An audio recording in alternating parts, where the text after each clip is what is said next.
একটা হচ্ছে এর আগে তো আমি ব্যক্তিগতভাবে প্রকাশ্যে নির্বাচনে কাজে নামিনি, সুতরাং সকলের মধ্যে একটা দ্বিধা দ্বন্দ্ব ছিল এবং সেই কারণেই আজকে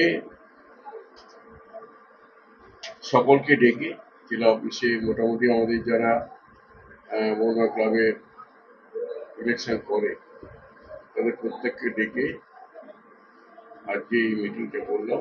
সেখানে নেত্রীর যে সিদ্ধান্ত সেই সিদ্ধান্ত আমরা জানিয়ে এবং সেই কারণে এই সভা এবং সিনজয় বসে হয়ে আমরা আগামী নির্বাচনে মৌনা ক্লাবে আগামী দিনগুলো মৌনা ক্লাব যাতে তাদের অভিভাবকদের তাদের নেতৃত্বে যাতে মৌনা ক্লাব চলে সেই ভাবনা নিয়ে আমরা আজকে সবাই আলোচনা করলাম। মতামত একই মতামত দিয়েছে এবং আগামী নির্বাচনে আমরা সিনজয় বোস দুটো বছর হয়ে নির্বাচনে লড়াই। আমরা একটা ইনস্ট্রাকশন পেয়েছি উপর মহল থেকে, আমাদের রাজ্যের উপর মহল থেকে, এবং সেই ইনস্ট্রাকশন অনুযায়ী আমরা কাজ করি।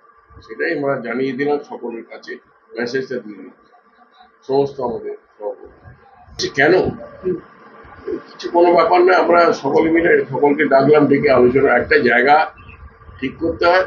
সেই জায়গার জেলা অফিস বলে কোনো ব্যাপার না, এটা একটা বড় একটা ঘর, এখানে শতাধিক লোক বসতে পারে, সেই কারণে এই জায়গাটা ঠিক করা হয়েছে। রাজনৈতিক কোনো আলোচনা হয়নি এখানে, শুধু মৌনা ক্লাব নিয়ে আলোচনা হয়েছে। আগামী দিনে প্রচার কিভাবে চলবে? এই প্রচার চলবে যেভাবে নির্বাচনগুলোতে আমরা প্রচার করি সেইভাবে প্রচার চলবে। আমরা